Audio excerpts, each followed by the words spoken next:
Bismillahirrahmanirrahim. Assalamualaikum teman-teman, apa kabar semua?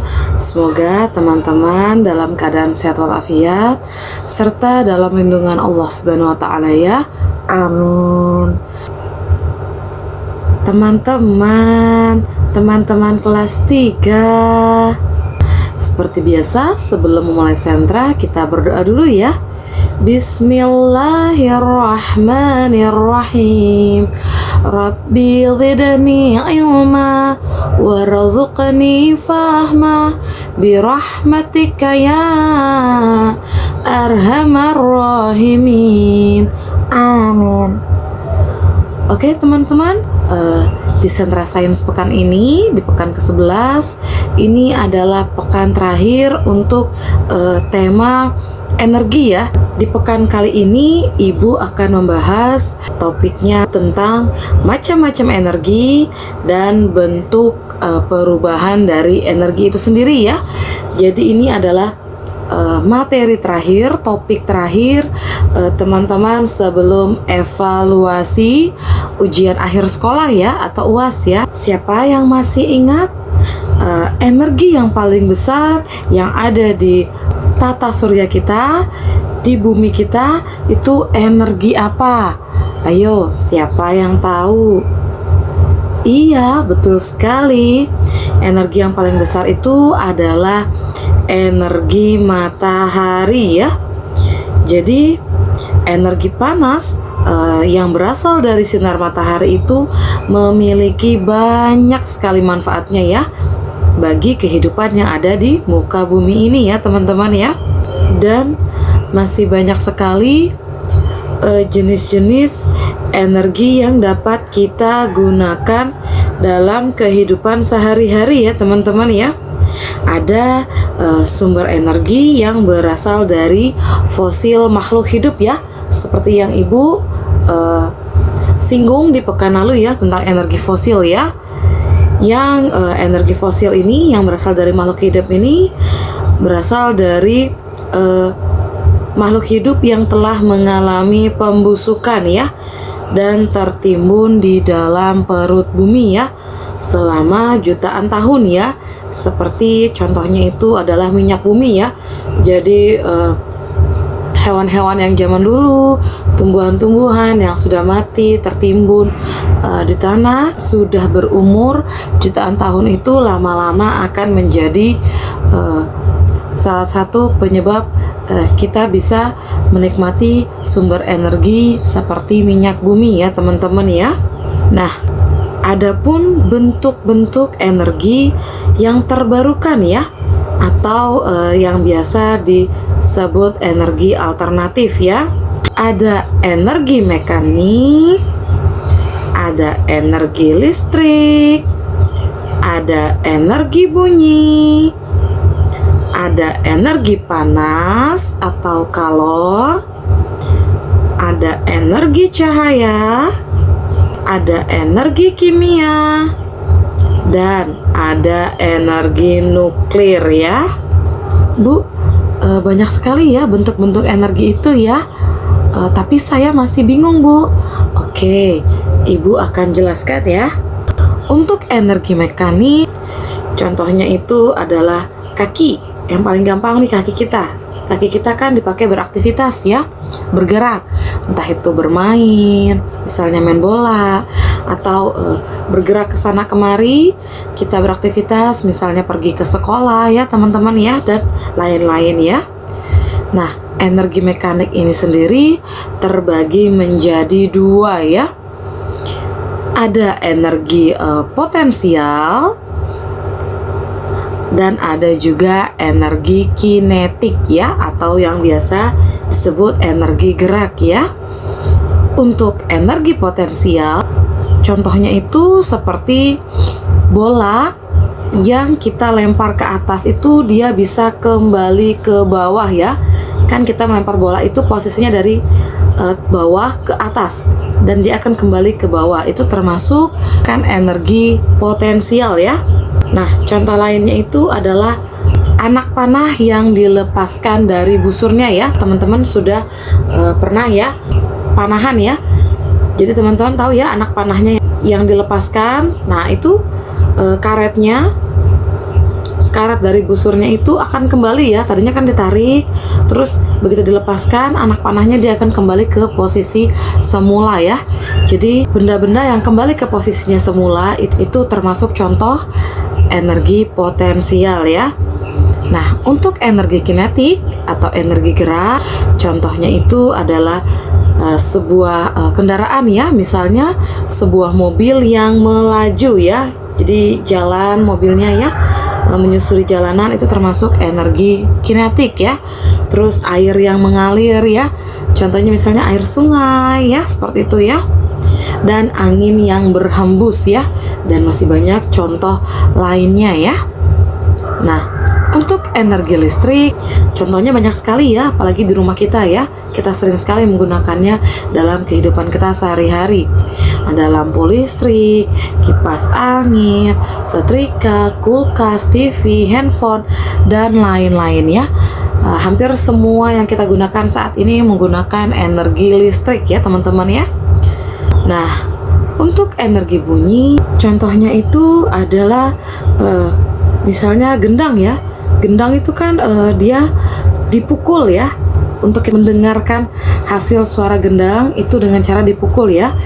Jadi kekuatan suara gendang itu tergantung dari kekuatan memukul gendangnya ya. Nah, ada juga alat musik lainnya ya, atau suara manusia ya, bisa dipegang ya. Leher kita pada saat mengeluarkan suara itu ada getaran ya.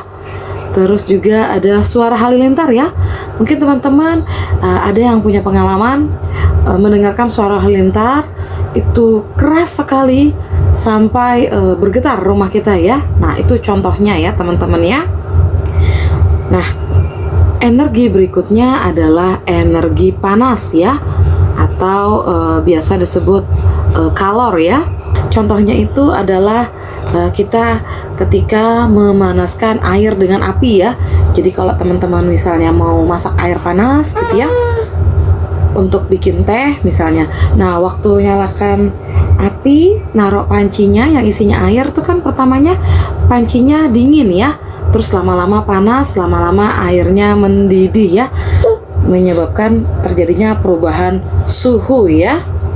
Nah, energi berikutnya adalah energi cahaya ya. Contohnya itu adalah cahaya lampu, lilin yang ketika dinyalakan ya teman-teman ya, sudah ada apinya ya. Senter ya, senternya juga sudah dinyalakan ya.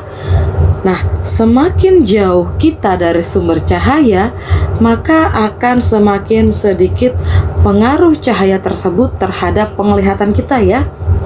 Makanya kita bisa melihat jelas itu kalau cahayanya memang dekat dengan kita, tapi bukan berarti sampai silau ya. Jadi cahayanya cukup, nah kita akan bisa melihat jelas.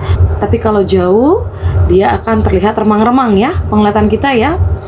Dan kalau terlalu jauh, lama-lama gelap, atau bahkan kalau tidak ada cahaya, kita tidak bisa melihat apapun ya. Nah, energi berikutnya adalah energi kimia ya. Nah, energi kimia contohnya itu yang paling gampang adalah makanan yang masuk ke dalam tubuh kita ya, akan mengalami reaksi kimia ya, agar dapat dimanfaatkan oleh tubuh ya.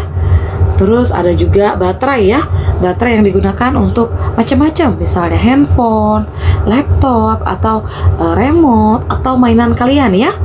Terus ada juga aki kendaraan ya. Nah, energi berikutnya adalah energi nuklir ya. Energi nuklir adalah energi yang dihasilkan dari reaksi inti oleh bahan radioaktif ya. Energi ini dihasilkan oleh inti atom yang membelah ya, atau dua inti atom yang menyatu ya. Contohnya itu adalah bom nuklir dan PLTN ya, atau pembangkit listrik tenaga nuklir ya. Kita juga sudah ada bahas ya di pekan lalu ya. Dan masih banyak bentuk-bentuk energi lainnya ya yang tidak Ibu sebutkan ya. Nah, adapun contoh perubahan energi ya. Contohnya itu yang pertama adalah perubahan energi kimia menjadi energi gerak ya. Contohnya itu adalah makanan ya, yang tadi Ibu sebutkan ya, makanan yang diserap oleh tubuh dan digunakan untuk beraktivitas ya. Ada juga misalnya bahan bakar seperti bensin, Pertalite, Pertamax atau solar ya, yang dapat membuat kendaraan bergerak ya. Yang berikutnya yaitu energi kimia menjadi cahaya ya. Contohnya itu adalah lilin yang dibakar ya, dan baterai yang dipasang untuk menyalakan senter ya. Dan masih banyak contoh lainnya ya teman-teman ya. Nah, yang berikutnya adalah perubahan energi listrik menjadi energi panas ya. Contohnya setrika, kompor listrik, dispenser, misalnya kita menyalakan bagian air panasnya ya.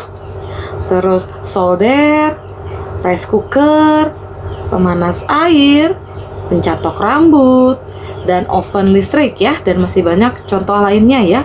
Ini semua begitu sudah kita colok, kita nyalakan, akan berubah menjadi energi panas ya pada saat kita gunakan ya teman-teman ya. Nah, berikutnya adalah perubahan energi listrik menjadi energi bunyi ya. Contohnya misalnya bel rumah, klakson kendaraan, TV, radio, dan alat musik listrik ya. Jadi setelah dinyalakan dengan listrik, kita on kan, itu menghasilkan suara-suara ya. Berikutnya adalah perubahan energi listrik menjadi energi gerak ya. Contohnya itu kipas angin, mixer, bor listrik, blender, dan mesin cuci ya. Semuanya begitu sudah dinyalakan dari listrik, itu akan berputar ya teman-teman ya. Nah, berikutnya adalah perubahan energi listrik menjadi energi cahaya ya. Contohnya itu lampu neon, TV, dan lain-lain ya. Berikutnya adalah perubahan energi listrik menjadi energi kimia ya. Contohnya itu charger HP ya, kita nge-charge HP ya. Perubahan energi mekanik atau energi gerak menjadi energi panas ya. Contohnya itu gesekan dua benda secara terus-menerus ya, yang akan menghasilkan panas. Nah, contoh yang paling gampang itu coba teman-teman gesek-gesekan kedua tangan teman-teman, telapak tangannya tuh lama-lama akan menghasilkan panas ya, terasa hangat ya teman-teman ya. Terus ada juga roda, misalnya roda kendaraan yang saling bergesekan ya, dan menghasilkan energi panas ya, yang dapat menghidupkan mesin ya. Perubahan berikutnya adalah energi mekanik menjadi energi bunyi ya. Contoh yang paling gampang adalah nih, kalau kita bertepuk tangan ya, tangan kita bergerak dan menghasilkan suara ya. Nah, perubahan berikutnya adalah perubahan energi mekanik menjadi energi listrik ya. Contohnya itu kincir ya, kincir air, kincir angin, dan generator ya, dan masih banyak contoh lainnya ya. Dia berputar lama-lama menghasilkan listrik ya teman-teman ya, dirubah menjadi listrik ya gerakannya itu ya. Nah, perubahan berikutnya adalah perubahan energi cahaya menjadi energi kimia ya. Contoh yang paling gampang adalah terjadinya proses fotosintesis ya pada tumbuhan. Berikutnya adalah perubahan energi panas menjadi energi gerak ya. Contohnya itu adalah kertas yang dibentuk seperti spiral ya, seperti per itu ya teman-teman ya. Atau seperti obat nyamuk itu ya. Pada saat dibakar itu dia akan berputar ya, mengikuti bentuk dari spiralnya kertas tersebut ya. Nah, dari sini Ibu harap teman-teman sudah mulai memahami materi yang Ibu berikan ya. Jika ada yang kurang jelas, boleh ditanyakan kepada Ibu pada saat recalling atau minta bantu pendampingnya atau orang tuanya di rumah untuk menghubungi Ibu via WhatsApp ya. Oke, seperti biasa pesan dari Ibu teman-teman, jaga kebersihan, jaga kesehatan, makan makanan yang bergizi. Pastikan di rumah saja. Jika teman-teman harus keluar rumah, pastikan menggunakan masker, face shield, dan membawa hand sanitizer ya. Dan berdoa kepada Allah semoga segera berakhir ya wabah virus corona ini ya, supaya kita bisa ketemu lagi, bisa beraktivitas lagi secara normal ya teman-teman. Oke, Ibu tutup dengan kafaratul majelis. Subhanakallahumma wa bihamdik, asyhadu alla ilaha illa anta, astaghfiruka wa atubu ilaihi, walhamdulillahi rabbil alamin. Amin. Assalamualaikum warahmatullahi wabarakatuh. Sampai ketemu lagi di Sentra Sains berikutnya.